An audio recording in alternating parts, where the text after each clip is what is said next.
കുസാറ്റ് ക്യാമ്പസിൽ ആഡംബര കാറിന് തീപിടിച്ചു. കാർ പൂർണ്ണമായും കത്തിനശിച്ചു.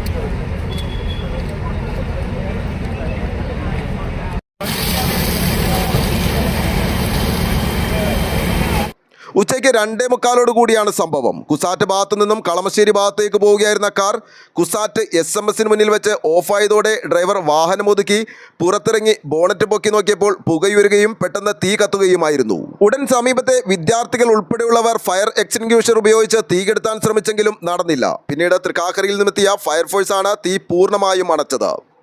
ആലുവ ലൈവ് ന്യൂസിനു വേണ്ടി സിദ്ദീഖ് കാരക്കാടിനൊപ്പം സനൂപ് കളമശ്ശേരി.